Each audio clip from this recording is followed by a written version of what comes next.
உன்னோட விருப்பம் இல்லாம சிலம்பரசன் தொட்டது கிடையாது. நடிகர் சிம்பு இப்போ முன்னணி நடிகர்ல ஒருத்தரா வலம் வந்துட்டு இருக்காரு. சிம்புனாலே சர்ச்சை, காதல், கிசுகிசுன்னு அவரை பத்தி வராத செய்திகளே இல்லைன்னு தான் சொல்லணும். இனி சிம்பு அவ்வளவுதான், சினிமா வாழ்க்கை முடிஞ்சிடுச்சுன்னு எல்லாருமே நினைத்த நேரத்துல தான் அதுல இருந்து மீண்டு கம்பேக் கொடுத்து கலக்கிட்டு வராரு சிம்பு.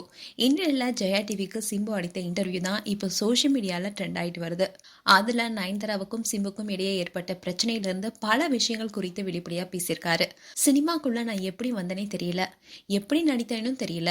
அப்பா எப்போதுமே சினிமாவை பத்தி தான் பேசிட்டே இருப்பாரு. சினிமா பத்தி பல விஷயங்களை அவர் எனக்கு கற்றுக் கொடுத்திருக்காரு.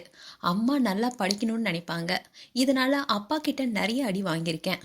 அம்மா கிட்டேயும் நிறைய அடி வாங்கியிருக்கேன். நான் வாங்கின அடி மாதிரி யாருமே வாங்கியிருக்க மாட்டாங்க. அது மட்டும் இல்லாம எந்த பெண்ணோட நான் பேசினாலும் அம்மா அடிப்பாங்க. ஷூட்டிங் ஸ்பாட்ல நான் எந்த ஒரு பெண்ணுக்கிட்டுமே உட்காந்து பேசுனதே கிடையாது.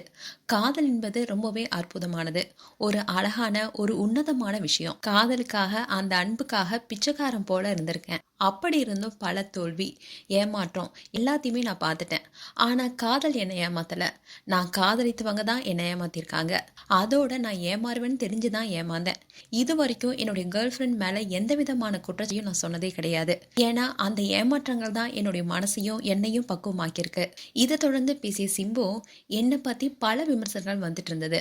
ஆனா அதுக்கு எல்லாமே நான் வருத்தப்பட்டதே கிடையாது. ஆனா நயன்தாராவுடன் முத்தம் கொடுத்தது போல வந்த போட்டோனால நான் ரொம்பவே வருத்தப்பட்டேன். நானும் நயன்தாராவும் முத்தம் கொடுக்குற மாதிரி ஒரு ஃபோட்டோ வெளியானதுன்னு சொன்னப்போ படத்தில் இருக்கிற முத்த காட்சியாக இருக்கணும்னு நான் நினச்சேன். ஆனால் துபாய்க்கு போயிருக்கும் போது ஒரு புது கேமரா அண்ட் லேப்டாப் வாங்கியிருந்தோம். அந்த கேமராவை காலையில் உட்காந்து பார்த்துட்டு இருக்கும்போது கேஷுவலாக எடுக்கப்பட்ட ஃபோட்டோ தான் அது. அது வெளிவந்ததை நினைக்கும் போது தான் வருத்தப்பட்டேன். அதோட செக்ஸ் கல்வி குறித்த ஒரு கேள்வி கேட்கப்பட்டுச்சு. அதுக்கு சிம்பு, அது குழந்தைகளுக்கு தேவையான ஒன்று தான். என்னோட பையன், என்னுடைய பொண்ணு குழந்தையையும் தவறான நோக்கத்தோட தொடமாட்டான். அப்படி தொட்டா அதுக்கு நான் ரெஸ்பான்சிபிலிட்டின்னு ஒவ்வொரு அம்மாவும் சொல்லணும்.